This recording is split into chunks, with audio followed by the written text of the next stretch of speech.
வணக்கம். நான் தமிழ்நேசன்.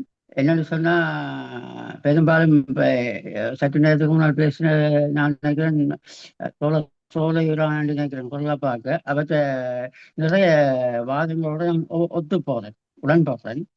இதுல ஆரம்பத்துல நீங்க கேட்ட கேள்வி, இப்ப தோழர் கைதுக்கும் புலிகள் அமைப்புக்கும் சம்பந்தம் இருக்கான்ற ஒரு கேள்வி ஒன்று கேட்டீங்க. அஹ் 2023ஆம் ஆண்டு, அதாவது இப்ப இந்த அரசு அனுராந்த அரசு பதவியேற்றதுக்கு முதல் 2023ஆம் ஆண்டு சில அரசியல் புரட்சிகளான கதைகள் உலா வலிக்கு. எப்படி என்று சொன்னா, அனுரா ஜனாதிபதி ஆகிறதுக்கு புலம்பெயர்ந்த அமைப்புகளோட தொடர்புகளை ஏற்படுத்துறேன்னு சொல்லி ஒரு அரசியல் புரட்சிகளான கதை ஏற்பட வைக்கிட்டு. ஆனா இப்ப நான் எப்பயுமே புலம்பெயர்ந்த அமைப்புகளை நம்புறதும் இல்லை. இவங்க கதைகள் பேச விடுபடாது, அந்த போக்கிலே நின்று இருந்தபடியா பெருசா கணக்கில் எடுக்கல. ஆனா அது 2024ஆம் ஆண்டு செப்டம்பர் மாதத்திற்கு முதலே மெல்ல மெல்ல மெல்லமா அந்த டயஸ்போராக்களை சந்திக்கிற நிகழ்வுகளை அனுராக அரசாங்கம் மேற்கொண்டு அனுராக சிறப்பு. அதுல அது படிப்படியா ஒரு பேர், ரெண்டு பேர், மூன்று பேர் என்ற மாதிரி அது ஒரு பெரிய ஒரு நிகழ்வாகவே போயிட்டு. அதுல எனக்கு ஞாபகம் இருக்க நினைக்கிறேன், அது ஏதோ ஒரு மீட்டிங்ல தோழர் மனோரஞ்சன் கூட ஏதோ கேள்வி கேட்டிருக்க மாதிரி எனக்கு ஞாபகம் இருக்கு. அதை நான் பார்த்திருக்கிறேன். அப்ப அந்த மீட்டிங்குக்கு பிறகு நான் பிரான்ஸ்ல புலிகள் அமைப்புக்கு தீவிரமா வேலை செய்கிற ஆட்களோட கூப்பிட்டு கதை கேட்டேன். வெக்கமா இல்லை உங்களுக்கு? வடகிழக்க பிரித்தவங்களோட எல்லாம் கூப்பிட்டு மீட்டிங் வச்சிருப்பீங்களே, இத இதை நீங்க செய்யற மற்றவங்களை எல்லாம் துரோகி துரோகி என்று சொன்னீங்க, இப்ப நீங்க செய்யற ஒரு விவாதத்தை நான் வச்சு கொண்டு இருந்தேன். அப்போ முக்கியமான ஒரு ஆள், புலிகள் அமைப்பு முக்கியமான ஒரு ஆள். அப்ப நான் அந்த பேரை சொல்றது சரியில்லை. அவர் எனக்கு சொன்ன விஷயம், எங்களுடைய தொலைநோக்கு பேர உணர்வு இப்ப விளங்காது, நாங்கள் அதை நடத்தைக பேர் என்று எனக்கு சுருக்கமா சொன்னவர். எங் ஈழம் விடுதலை போராட்டத்துக்கு எதிராக எவனவன் இருந்தானோ அவங்களை எல்லாம் நாங்க இதே சிங்கள அரசை வச்சே சந்திப்போம். இது ஒரு சொன்ன வாக்கு. அப்ப சொன்ன நான் பெருசா கணக்கே அடிக்கல அந்த நேரத்துல. அதாவது இளவரசர் போராட்டத்துக்கு எதிராக இருந்தாக மட்டுமில்லை, இந்தியாவையும் சேர்த்து நான் சொன்னது. நாங்கள் சர்வதேசத்தை நம்பினோம். அப்ப அது இன்னொரு உதாரணம் என்று சொன்னார். ஆரம்பத்தில் நாங்கள் மஹிந்தாவுக்கும் சரத்பம்சாவுக்கும் இடையில நடந்த போட்டியில சரத்பம்சா ஆதரித்து நாங்கள் காரணம் என்று சொன்னால், ஒரு சிங்கள நம்பிக்கை இன்னொரு சிங்கள வந்து அழிக்கலாம்ங்கிற நோக்கத்திலாம். ஆனால் அது கை மூலையில. அதுல நாம் நீண்ட காலமாகவே அந்த முயற்சியை செஞ்சு கொண்டு வந்தாங்க. இப்ப சின்னொரு முயற்சி கைகூடி வருது. இது நடக்காம போகலாம், ஆனா நான் முயற்சி செய்யறேன். அப்பேக்குள்ள அவன் சொன்ன கதையை நான் பெருசா கணக்கில் எடுக்கல. ஆனா இன்றைக்கு ஒவ்வொரு கைதிகளையும் இந்த அனுராந்த அரசு போற நகர்வுகளையும் பார்க்க போய்க்குள்ள எனக்கு அதுல உண்மைத்தன்மை இருக்குமோ என்ற ஒரு சந்தேகம் வருது. நீங்க பாத்தீங்கன்னு சொன்னா, இந்த தமிழ் தேசியம் சம்பந்தமாகவோ அல்ல தமிழ் தேசியத்துக்கு எதிராக அங்க நடக்கிற இந்த தையிட்டு விகாரிகள் அது சம்பந்தமாகவோ டயஸ்போராவும் அனுரா அரசாங்கத்துக்கு எதிராக கடும் போக்க இன்னும் கையாளல. எல்லாத்துக்கும் பெரும் பெரும் ஆர்ப்பாட்டங்கள் பேரணிகளை செய்கிற டயஸ்போராவுக்கு இந்த கையீடு சம்பந்தமாகவோ இல்லை வேற வேற இதுகள் சம்பந்தமாக செய்கிறது பெரிய விஷயம் இல்லை. ஆனா இவங்களும் என்ன இந்த அனுராசாங்கத்துக்கு எதிராக பெரிய களத்தில் இறங்கல. சும்மா அங்கங்க சும்மா மரத்துமி மாதிரி சின்ன சின்ன விஷயங்கள் நடக்குதே ஒழிய அஹ் ஏதோ ஒரு வீடு. நீங்க பாத்தீங்களா, ஆரம்பத்தில் நாமல் ராணில் பிள்ளையான் இங்கால தோல் இங்க வரைக்கும் நிக்குது. அதை தோழரை கைதை வச்சு கொண்டு நான் ஏதோ பெரிய அநியாயம் நடந்துட்டு நான் சொல்லி அவ தந்ததையில தானே மண்ணள்ளி போட்டவன். இதுதான் உண்மை. ஏன்னா இப்ப நான் 97ல இருந்து 2009 வரைக்கும் களத்துல அடிப்படை உறுப்பினராகவும் மத்திய உறுப்பினராகவும் இருந்து அப்புறம் அதுக்கு பிறகு பிரான்ஸ்ல வந்து புலம்பெயர்ந்த அமைப்பு கட்டமைப்பை உருவாக்கி எல்லாம் வேலை செஞ்சு 2009க்கு பிறகு அடுத்த செயல்பாட்டில் நிறைய மாற்றங்கள் ஏற்பட்டு. என்ன சொல்ல போனா, இன்றைக்கு நீங்க பாத்தீங்கன்னு சொன்னா தோழருக்கு 1000 ரூபாய் வழங்குறதுல தோழோட கூட இருந்தா வந்து யாருமே இல்லை. அநேகமானாக்க இன்னைக்கு புதுசு அவங்களுக்கு. நீங்க யோசிச்சு பாருங்க. ஒருத்தர் ஒருத்தர் ஒரு பதிவை போட்டிருக்கான். 30 வருஷமா போ நடந்த புலிகள போராட்டத்தை இல்லாம ஆக்குறதுக்கு பெரும் உதவி செஞ்சது டக்ளஸ் வந்து அவ கைது செஞ்சது புலி ஒரு சிங்கள அரசியல்வாதி கழிச்சிருக்கு. அதை பேஸ்புக்ல ஒருத்தன் போட்டிருக்கான். இப்ப சேர்ந்த ஒரு இப்ப எந்த அளவு தொலைநோக்கு பார்வையற்ற ஆட்கள் இப்ப அவரோட நிக்கிறாங்கன்னு யோசிச்சுப்பாரு. அதே மாதிரி பழைய கடந்த காலங்கள் ஆயுதங்களோட திரிஞ்ச படங்களையும் மதுரையும் இதிலையும் போட்டுன்னா நிற்கிறாங்க. என்ன இவர் 2009க்கு பிறகு எனக்கு இந்த பிரபாகரனுக்கு வரைக்கும் எந்த வேறுபாடும் இல்லை. அங்க வெளியில இருந்தவங்க நான் கூடவே இருந்தாங்க. ஒரு முறை அதாவது சக்தியில அந்த குண்டு வெடிப்புல நேரடியாக அவரை காப்பாற்றினவன் நான். அது எவனுமே பங்கெடுக்கிறார். அப்ப எனக்கு அந்த நேரங்களில் அப்ப நாங்கள் அந்த நேரம் இருந்த தோழருக்கும் 2009க்கு பிறகு வந்த தோழருக்கும் நிறைய வித்தியாசம் இல்லை, மாறிட்டார். அதுக்கு பிறகு வியாபாரங்கள், பொருளாதாரங்கள், பண்ணைகள் என்றுட்டு அந்த கட்சியில உரிமை போடக்கூடிய ஆட்கள் எல்லாரையும் தம்பிக்காரனை வச்சு வெளியில் அனுப்பினதான் மிச்சம். அதிண்ட சில விஷயங்கள் தான் எனக்கு இப்ப இப்ப இந்த இந்த பிஸ்டல் பேச்சின கூட தோழருக்கு இதுல நேரடியா சம்மந்தம் இருக்குமோ வந்தது. நான் அவர் எவ்வளவு மாற்றி இருந்தாலும் இந்த இந்த போதைப் பொருள் அந்த கும்பலோட அவர் கடைசி வரைக்கும் தொடர்பு வைக்கக்கூடிய ஆள் இல்லை. அதை நான் இப்ப நம்புறேன். எனக்கு நிறைய முரண்பாடு இருக்கு. ஆனால் அவர் இப்ப சேர்த்து வச்சுட்டு ஆகல் அப்படி இல்லை. அவங்க யாராச்சும் கையாண்டு இருக்கலாம். ஆனா அன்றைக்கு பாருங்க, இவரோட இந்த நிறைய பேர் உதாரணமா சொல்றேன். மிக மிக இனிமேல் இவருக்கு உயிருக்கு பாதுகாப்பா இருந்த ஒரு தோழர் வெளியில வந்து நொந்து வைக்கணும் ஒரு வசனம். தேசம் தோழர் பிரபாகரனாவது யுத்தத்துல செத்தான் என்ற ஒரு இதாக போயிட்டு. ஆனா இவர் பாருங்க இவ்வளவு தோழர் மாதிரி செஞ்ச துரோகத்துக்கு அதை விட கேவலமான ஒரு கட்டத்துல போய் நிற்பேன். எனக்கு இவரை கைது செய்யப்பட்டோன்னு அதான் டக்குன்னு ஞாபகத்துக்கு வந்து சொன்னவன் குப்பனும் சாதாரண ஆள் இல்லை. இவற்றை உயிரை தோல்ல தூக்கிட்டு வந்து இருந்த தோழர் ஒரு காலத்துல. அப்ப இந்த கைதிக்கு பின்னால டயஸ்போரா இருக்கா என்ற சந்தேகங்கள் எனக்கு இருக்கு.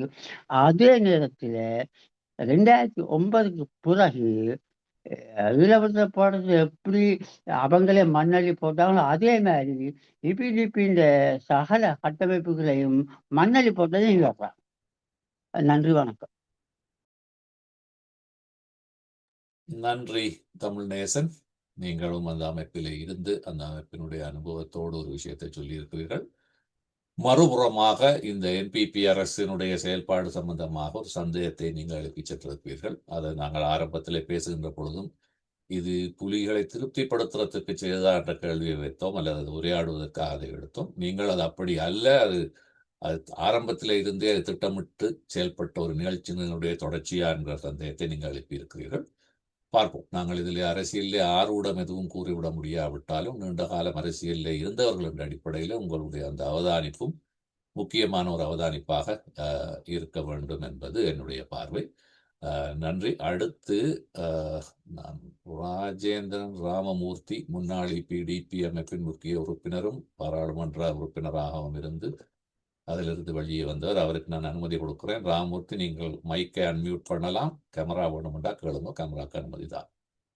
நீண்ட கதையாடல், நீண்ட விவாத இந்த கருத்தாடல ஒழுங்குபடுத்தின நாங்கள் இவர்களுக்கு நன்றி.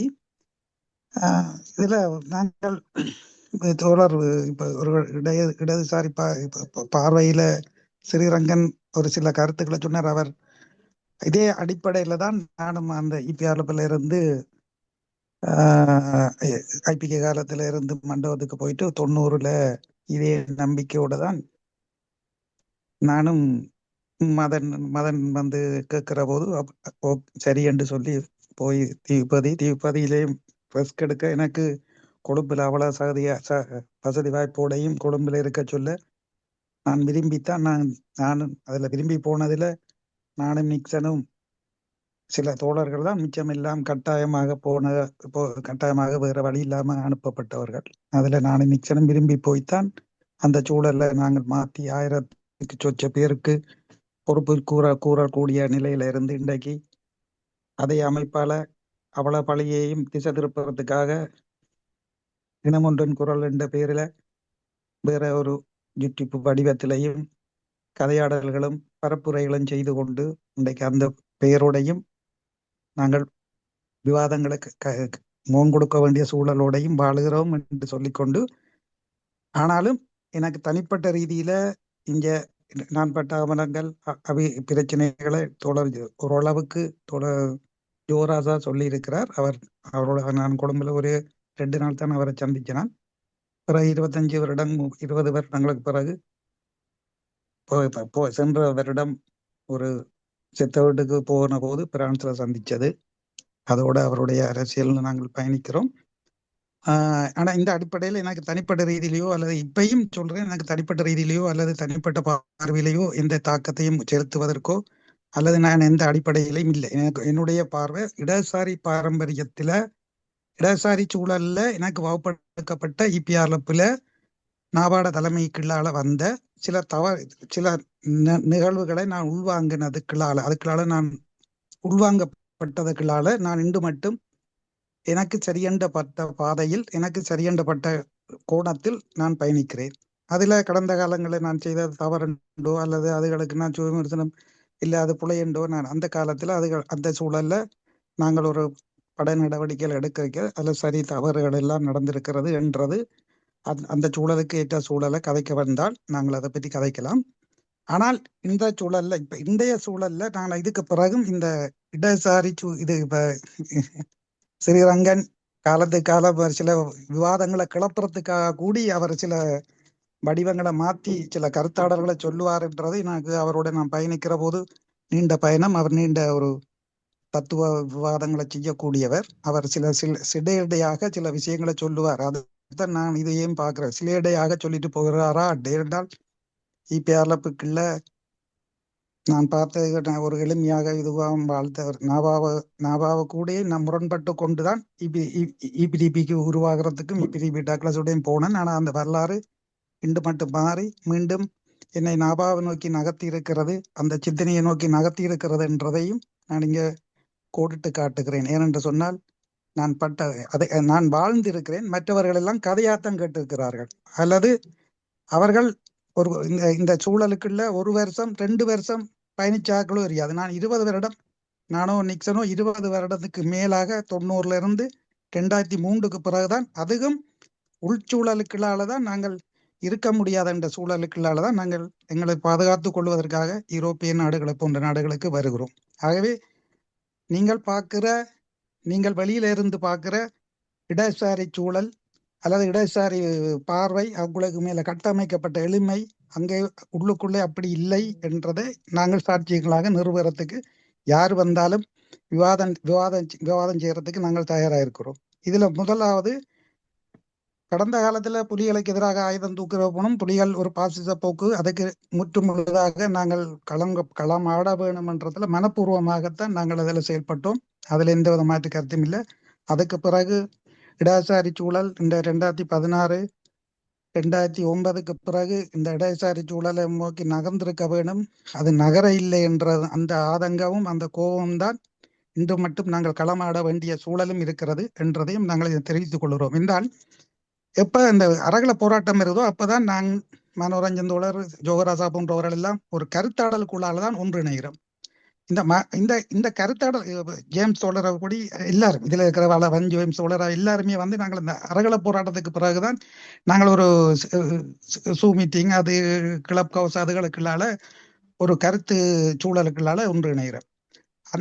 அந்த அரகல போராட்டத்தையே ஒரு பிரியாணி போராட்டம் என்று சொன்ன ஒரு இடதுசாரி ஸ்ரீரங்கன் சொல்ற ஓரளவுக்கேனும் ஒரு இடதுசாரி சூழல் உள்ளவர் தான் டக்ளஸ் தேவானந்தா என்ற கோபத்தையும் நான் இங்கே பதிவு செய்கிறேன். 2வது பிபிசி சூழல் வர்ற போது பிபிசி கேட்கிற போது பிபிசி சூழலுக்குள்ள சாதி கட்டுமானம் யாழ்ப்பாணத்துல இருக்குதான்னு கேட்கிற போது அங்கே தனக்கு அது ஒன்றும் தெரியாது என்று சொன்னால் சொல்லி ஒரு பப்ளிக்காக ஒரு மீடியாவில் சொல்ல முடியும் என்று சொன்னால் அதுக்கு எந்த விதமான எதிர்வினையை மாற்றாமல் கட்சிக்குள்ள நீண்ட பாரம்பரியமாக கனடாவிலேயும் வேற வேற இதுகள்லையும் தங்களை ஒரு இடசாரி இபிஆர்ல வரலாறு என்று சொல்லிக் கொண்டிருக்கிறவர்கள் மௌனம் சாதிச்சது ஏன் என்ற கேள்வியையும் இங்கே நான் வைக்கிறேன். ஆகவே ஸ்ரீரங்கன் சொன்ன அந்த இடசாரி ஓரளவுக்கு என்ன இடசாரியினுடைய முகம் என்னன்றதை ஸ்ரீரங்கன் இன்னொரு விவாதத்துக்கு சொல்வார் என்றதை நினைக்கிறேன். அவர் சொல்லுவார். அவர் இது ஒரு சிலேடையாக ஒரு விவாதத்துக்கு அத்தனை இதை கிளப்பி இருக்கிறார் என்றதான் என்னுடைய பார்வை. ரெண்டாவது, இந்த கைது சம்பந்தமா நீங்கள் நிறைய காய்ச்சிட்டீங்க. அது ஒரு பெரிய விஷயமும் இல்லை. என்றா நான் தோழர் சொன்ன மாதிரி நான் இதே ஆயுதங்களோட பிடிபட்டு இதே பாதுகாப்பு சட்டத்துக்குள்ள இருந்து 3 மாதம் நான் பிறகு வழக்காடி என்னுடைய மனைவி ஒவ்வொரு நாளும் எனக்கு சாப்பாடு கொண்டு வந்து அந்த சூழல் எல்லாத்தையும் நகர்த்தி கொண்டுதான் நான் மீண்டும் எத்தனையோ இழப்புகள் எத்தனையோ தடைகள் எல்லாம் தாண்டிதான் இன்றைக்கு உங்களுடன் பேசி கொண்டிருக்கிறேன். ஆகவே இது ஒரு பெரிய விஷயம் இல்லை. ஆனா நாங்கள் பார்க்கறது அரசியல் முட்டுச்சந்தில வந்து நீங்க எல்லாரும் நிக்கிறீங்கள் என்றதுதான். நீங்கள் தனிநபர் தாக்குதலாகவும் தனிநபர் பிரச்சனைகளாகவும் இதுகளை பார்த்து கொண்டு வந்து நிற்கிறீங்கள். நாங்கள் எப்படி ஒரு முள்ளிவாக்கால கொண்டு வந்து இன்றைக்கு ஒரு தேசிய விடுதலை போராட்டத்தை இவ்வளவு பேரையும் கொண்டு போய் நாசமாக்கி நாங்கள் எல்லாம் அந்த சூழலுக்குள்ளதான் போனாங்க. வேற வேற பாதைகள்ல தோணிகள்ல கால் வச்சது. ஆனால் அதே சூழல்ல வந்து அதே நெருப்போட வலிக்கிட்ட எங்களுக்கு இன்றைக்கு அதே சூழல்ல அந்த மக்களையும் இதை கொண்டு முள்ளிவாக்கல்ல கொட்டுனது அதே மாதிரி தான் நாங்கள் இந்த அரசாங்கம் வாரத்துக்கு முதலே தோழர் மனோரஞ்சனுக்கும் தெரியும், தோழர் ஜோகராஜனுக்கு தெரியும், நான் எத்தனை இடம் சொல்லியிருக்கிறேன். இந்த இடசாரிகள் இன்னொரு முட்டுச்சந்தில வந்து நிற்க போறார்கள், இன்னொரு முள்ளிவாக்கல்ல கொண்டு வந்து கொட்ட போறார்கள் என்று நான் சொன்னேன். ஏற்கனவே நாங்கள் எடுத்த முயற்சி இந்த சிவலிங்கம் தோழருக்குள்ளால போன்றவர்கள் என்ற அடைமொழியில இருக்கிற இந்த கட்சிகளோட சேர்ந்தவர்கள் எல்லாரையும் இணைத்து ஒரு சூழலுக்கு போக வேண்டும் என்று சொல்லி இல்லை என்று சொன்னால் இன்னொரு முட்டுச்சந்திக்குள்ள வந்து நிற்க போறீங்கள், இன்னொரு முள்ளிவாக்கல் இடசாரி சூழலுக்கு வந்து நிற்க போறீங்கள் என்று சொல்ல நாங்கள் கடைக்குட்டிகள், எங்களுக்கு ஒரு அரசியலும் தெரியாது, இங்க மேட்டுக்குடி அரசியல்வாதிகள் பேசுறதும் செயல்படுகிறதும் தான் சரியானவர்கள் என்று சொல்லிக்கொண்டு இன்றைக்கு வந்து அதை எல்லாத்தையும் கொட்டி போட்டு இன்றைக்கு யாழ்ப்பாணத்துல 3 சீட்டையும் வடகிழக்கு முழுக்க 8 பாராளுமன்ற உறுப்பினர்களையும் கொடுத்து போட்டு இன்றைக்கு நீங்கள் கையோ முய்யோண்டு குளர்றது எந்த விதத்துல நியாயம்? இனி உங்களுக்கு முயற்சி இல்லை. 2029க்கு பிறகு உங்களுக்கு சாவு மணிதான். இதுல இருந்து புதிய சூழல் புதிய சக்தியை தான் எழும்பி வர வேண்டுமே தவிர ஒரு கோடு அழிகிற போது இன்னொரு கோட்டை நிறுத்த வேண்டும் என்றுதான் தத்துவம். ஆகவே இன்னொரு கோட்டத்துக்கான முயற்சிகளை நாங்கள் செய்து கொண்டிருக்கிறோம். அது காலப்போக்கில் தன்னை நோக்கி நகராதுன்றது காலம்தான் தீர்மானிக்கிறது. ஆகவே இன்னொரு கோடு அழிகிற போது இன்னொரு கோட்டை நிறுத்த வேண்டிய தார்மீக கடமையும் தார்மீக சூழலும் எங்களை போன்றவர்களுக்கும் இடதுசாரி சூழலை வளர்ந்தவர்களுக்கும் இழப்புகளையும் சந்திச்சு இவ்வளவு தோழர்களையும் இழந்து போட்டு நிற்கிற இந்த மக்களுக்கும் ஏதோ ஒரு சூழலை உருவாக்க வேணும் என்றுதான் சொல்ல. முற்று முழுதாக நாங்கள் என்பிபி ஆதரிச்சு கொண்டு அதுக்கு பின்னால நீண்ட காலத்துக்கு போக முடியாது. ஏன்னா மக்கள் சலிப்படைவார்கள். சலிப்படைகிற போது நாங்கள் இன்னொரு சூழலை நோக்கி நகர்ந்துதான் ஆக வேண்டும். இதுதான் வரலாறு. இந்த வரலாற்றை நோக்கி நகர வேண்டிய தார்மீக பொறுப்பு எங்களுக்கு இருக்கிறது. மற்றது இங்க வந்து இது ஒன்று சொன்னார்கள். ஆனா இன்றைக்கு இந்த கைதுக்கு பிறகு எனக்கும் நிக்சனுக்கும் அங்க வவுனியால இருந்து கிளிநொச்சியில இருந்து பலப்பட்ட தோழர்கள் போன் அடிச்ச நாங்கள் எதிர்த்து களமாடுற எங்களை நோக்கி நகர்றதுன்னு சொன்னால் நீங்கள் அவர்களுடைய விசுவாசமாக நிற்கிறவர்களை நோக்கி நகர்ந்து இன்றைக்கு அந்த நகர்வு எப்படி போயிருக்க வேண்டும் என்றால் இன்றைக்கு அங்க ஒரு குரல் கொடுக்கறதுக்கு உங்களுக்கு அதிகாரபூர்வமான அவருக்கு பதிலீடாக கட்சிக்கு ஒரு ஆளுமை செலுத்தக்கூடிய ஒரு 2-3 நபர்களை நீங்கள் ஐடென்டி பண்ணி அவர்கள் வெளியில வந்து இந்த சூழலை பேசி தங்களை முகங்காட்டி பேசி இந்த அனிதாபாலையை ஒரு அறுவடையாக செய்திருக்க வேண்டும். ஆனா நீங்க எல்லாரும் என்ன செய்றீங்கன்னா பேஸ்புக்ல வீரம் பேசுகிறீர்கள், உங்களோட விசுவாசத்தை அள்ளி கொட்டுறீர்கள். ஆனா அங்க களத்துல நிலவரம் அப்படி இல்லை. அங்க இருந்து ஆரோட கதைக்கிறேன்னு கேட்கிற போது யாருமே பதில் இல்லை. அப்ப உங்களோட பேஸ்புக் வியாபாரமும் உங்களோட பேஸ்புக் வீரமும் இன்றைக்கு எங்க கொண்டு வந்து நிறுத்தி இருக்குது என்று 30 வருடம் சரியோ புலைய 20 25,000 30,000 ஓட்டு வங்கியை வச்சிருந்த அந்த நம்பிக்கையை உள்ள அந்த அந்த 20,000 ஓட்டு வங்கி போட்ட அந்த மக்களுக்கு நீங்க கொடுக்க போற உத்தரவாதம் என்ன? இந்த பேஸ்புக் விவாதமும் பேஸ்புக் வீரவசனமும் ஏட்டிக்கு போட்டியாக நான் அரைக்க விடுறேன், நீ அரைக்க விடுறேன் இபிஆல பிள்ளை நான் பார்க்கக்கூடியதாகவே தொடர்ந்து பரம விரோதிகளாக இருந்தவர்கள் இன்றைக்கு ஓடி வந்து அறிக்கை விடுகின்றனர். உங்களோட அறிக்கைக்குள்ளாக உங்களோட நீங்கள் என்னத்தை மாற்றத்தை காண போறீங்க? என்ன சூழலை உருவாக்க போறீங்க? அது கடந்தது நடந்தது, ஓகே. ஒரு 9ஆம் தேதி மட்டும் பார்க்கலாம், இன்னும் 2 மாதம் மட்டும் பார்க்கலாம். உங்களுக்கு விசுவாசத்தை காட்டுவதற்காக பேஸ்புக்லையும் யூடியூப்லையும் குய்யோ முய்யோண்டு குளறீங்க. அங்க கள நிலவரம் அங்க அப்படி இல்லை. எல்லாரும் படியங்கள் எல்லாம் ஓடி ஒழிக்கிறாங்க. அவர்களுக்கு பதில் சொல்றதுக்கு யாருமே இல்லை. ஆனால் நாங்க பதில் சொல்ல போறதும் இல்லை. நாங்கள் அது எல்லாத்தையும் விட்டு வெளியே வந்துட்டோம். நாங்கள் ஒரு நாங்கள் கருத்து உருவாக்கிலும் அல்லது இந்த இடசாரி சூழல் அல்லது என்ன எங்களால் முடிஞ்ச மனசு ரீதியான எங்களால் முடிஞ்ச ஒரு சூழலை உருவாக்குவோம். ஆனால் அது உருவாக்கி கொண்டு வர்றது எங்களுக்கு சரியாகத்தான் நடந்திருக்குது. நாங்கள் என்பிபி அரசாங்கம் வருமென்று சொன்னோம். இப்ப அறகல போராட்டத்துக்குள்ள இருந்து இந்த சூழல் இப்படித்தான் நடக்கும்னு சொன்னோம். ஆனா நாங்கள் என்பிபி அரசாங்கத்தோட எந்தவித தொடர்பும் இல்லை. ஆனா ஓரளவுக்கு எங்களால ஊகித்து நிக்சன் 3 MP வருமென்று சத்தியம் பண்ணினான். நான் போறேன் என்றா என்னத்தை பற்றிடா சொல்றேன்னு கேட்டா இல்ல அப்படித்தான் கலர்ச்சி சூழல் வருகுது. நான் ஒரு MP ஒரு பார்லமெண்ட் உறுப்பினர் தான் வருவர் என்று நான் விவாதிச்சேன். ஆனா சொன்னது இல்லை. அதே மாதிரி தான் ஜோகராசா அடிச்சு சொல்லிச்சுது.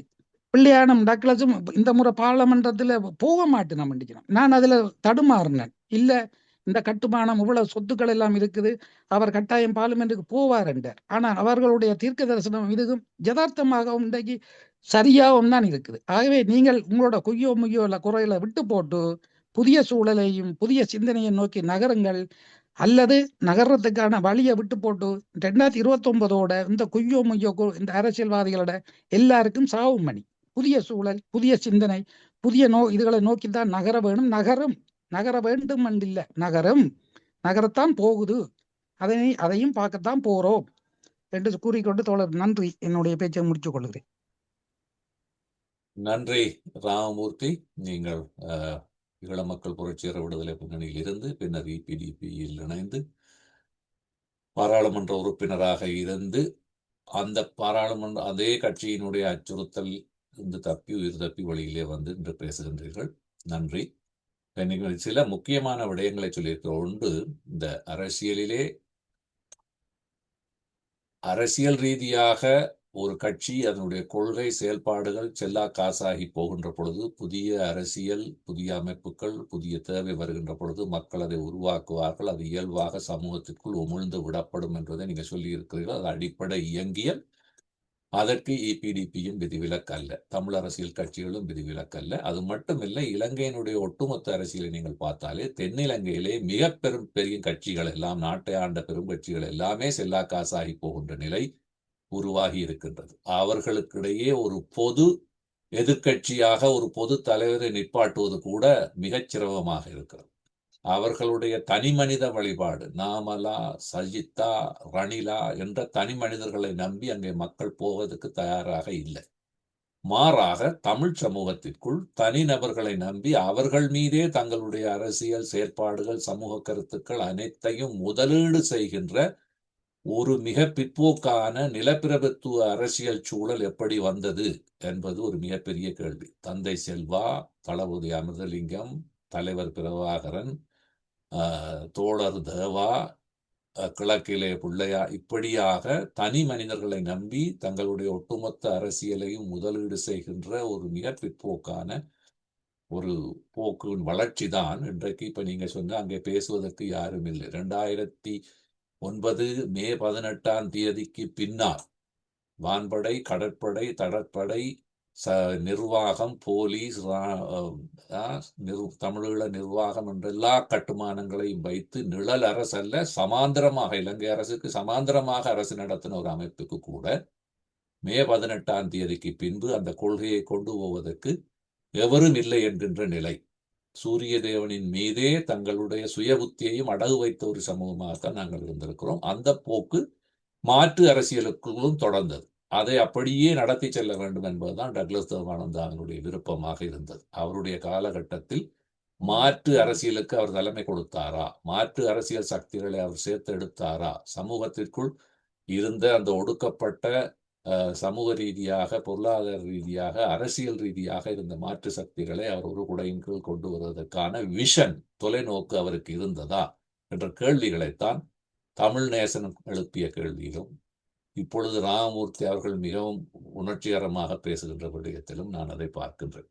நாங்கள் பக்கத்தில் இருக்கிற கோடு தவறென்றால் அந்த கோட்டை விட உயர்ந்த கருத்தை வைத்து இன்னொரு கோட்டை வளர்ப்பதை விட பக்கத்தில் இருக்கிற கோட்டை அழித்து நாங்கள் உயர்ந்த கோடாக காட்டுகிறோம் என்று தான் புலியினுடைய அரசியலிலும் மாற்று அரசியலிலும் இருந்திருக்கிறோம். அதனுடைய தோல்விகரமான நிலைமையை நோக்கி வந்து கொண்டிருக்கிறோம். தென்னிலங்கையும் அதே நிலைமைதான். ஆகவே நாங்கள் இதிலிருந்து வித்தியாசமாக விடயங்களை பார்க்க வேண்டும் என்பது இந்த உரையாடலினுடைய திசை வழியை நெறிப்படுத்துவதற்காக நான் இதை சொல்லுகிறேன். வெறுமனே இந்த கைது சம்பவத்துக்குள் இதை நிற்காமல்